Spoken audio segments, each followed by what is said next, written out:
Before I start the incident, to what happened to Cedric Narce, tell me about what he did for that. Anyway, let's go.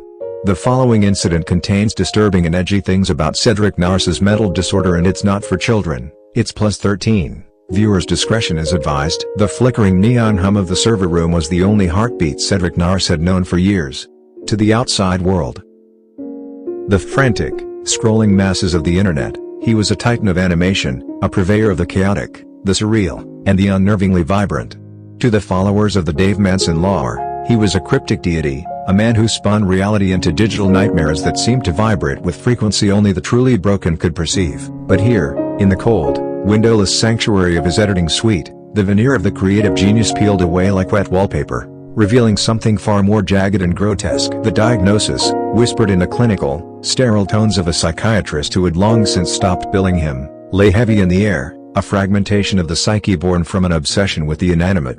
Cedric did not see characters, he saw entities. He did not see frames, he saw the bars of a prison he had built for his own sanity. His mental landscape had become a sprawling, decaying funhouse, and the Davemadson persona, the high-pitched, manic energy, the kaleidoscopic violence of his work, was not merely a stylistic choice. It was a containment unit. Cedric sat hunched before his dual monitors, his eyes bloodshot and unblinking, tracing the path of a cursor that didn't move quite the way he commanded it to. He had spent the last 3 days editing a sequence that, to any average viewer, was a simple montage of erratic, colorful shapes. To Cedric, it was a ritual. He tapped a frantic staccato against the mechanical keyboard, his movements jerky, mimicking the very animations he labored over. He was convinced that if he could only align the frames with the rhythm of his own erratic pulse, he could bridge the gap between the screen and the physical world. He suffered from a condition that bypassed the comfort of simple disassociation. He experienced a synesthetic decay of the self. When the audio files, those shrill, distorted sound bites that defined his work, played through the speakers, Cedric didn't just hear them, he felt them as microscopic lacerations against his skin. He had convinced himself that his physical body was only a placeholder, a clumsy chassis for the digital consciousness he was meticulously constructing. Every cut, every frame, every jarring transition was a surgical removal of a piece of his own humanity, deposited into the cold, binary womb of the hard drive. The disturbing truth that his followers sensed, the reason they watched his videos with a mixture of morbid curiosity and genuine dread, was that Cedric was no longer simulating madness, he was documenting his own dissolution. He had ceased to look in mirrors, terrified that he would find the screen's reflection staring back, a hollowed-out avatar with dead pixels for eyes. He saw the world in layers, peeling back the mundane to reveal the frantic, spinning gears of his own psychosis. The Davemadson persona was the only thing standing between him and total cognitive collapse, a terrifying, hypersaturated mask that he had fused to his own face with the glue of sheer, unrelenting obsession. In the dead of night, when the rest of the world slept, the line between Cedric and his creations blurred into a terrifying obscurity. He would talk to the files, pleading with them to be more chaotic, more disruptive, more alive. He was convinced that if he could push the distortion far enough, the barriers of the monitor would shatter, and he would finally be free of the biology that betrayed him. He viewed his own mental diagnosis, that fractured, clinical report, not as a medical reality, but as a symptom of a world that was too fragile to understand his metamorphosis. "They want to fix me," he whispered to the empty room, his voice a rasping, broken thing that sounded like static. "They want to turn me into something static. Something predictable. They don't understand that the chaos is the only truth." He reached for the mouse, his hand trembling with a palsy that vanished when he touched the plastic. On the screen, a character contorted, limbs snapping into impossible angles, its face melting into garish neon confusion. Cedric smiled, a wide, humorless look that didn't reach his eyes. He saw himself in that distortion. He had spent thousands of hours crafting the decline of his own mind, polishing his pathology until it shone with an alluring, radioactive gleam. The people who watched him were voyeurs to a suicide in slow motion. They clicked the links. They shared the memes. And they praised the edginess, never suspecting that the man behind the machine was genuinely unraveling. They thought they were consuming entertainment, unaware that they were witnessing the final, frantic gasps of a human being who had surrendered his grip on reality in exchange for a digital immortality that promised nothing but eternal, high-definition suffering. At 4 in the morning, Cedric leaned toward the hum of the monitors.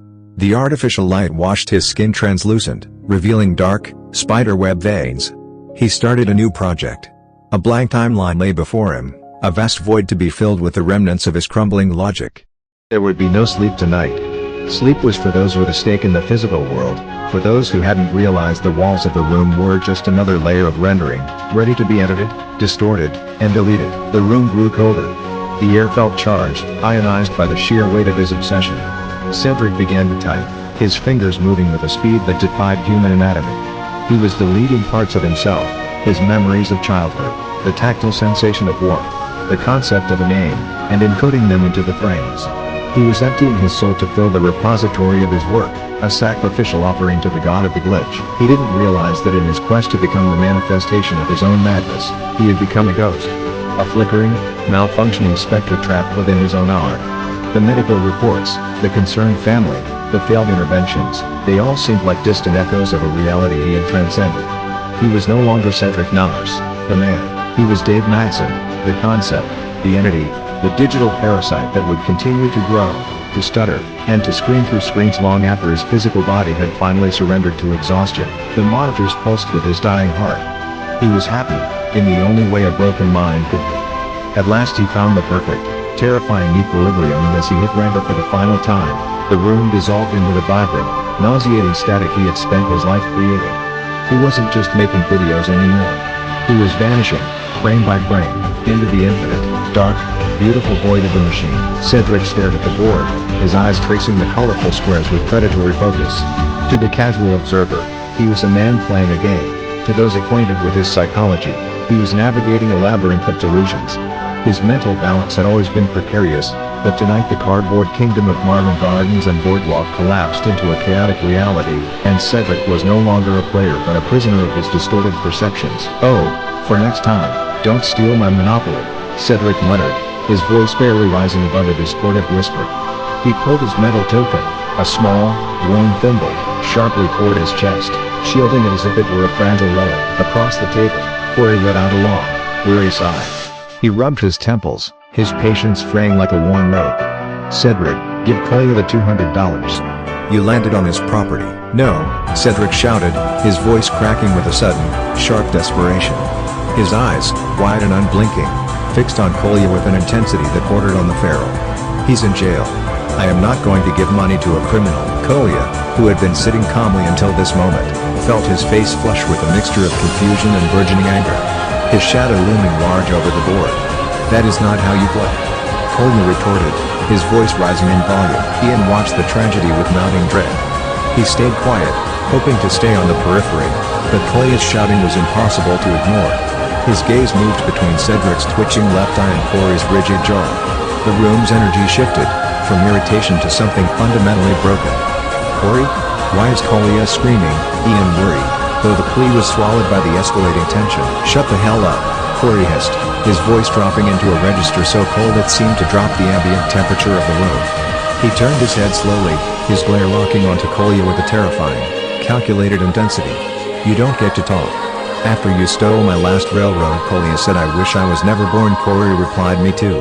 And also," Collier said, "you think I wanted this," and scream in craziness. The petty arguments over plastic houses and paper money had dissolved, revealing the jagged edges of the individuals. Cedric stood, his gaze fixed on a distant point only he could see. The fluorescent lights of the hallway flickered with a rhythmic, sickening buzz, casting long, jagged shadows against the lockers that seemed to pulse like a dying heart. Cedric Narce stood in the center of the corridor, his eyes clouded by the static of a mind perpetually misfiring. He watched Toxic Sam, whose presence felt like a smudge of oil on an otherwise sterile page. "Hey bro," Cedric grasped, his voice vibrating with an unsettling, jagged cadence. "Why didn't you come to school yesterday?" Sam leaned against a locker, his posture radiating a lethargic, predatory indifference. "I ain't really feel like coming to school yesterday," he muttered, his eyes devoid of warmth. "So I just stayed at home." The air between them soured instantly, charged by a mutual, unspoken volatility. Cedric's grip tightened on his phone, his knuckles turning a shade of white that stood out starkly against his pale skin.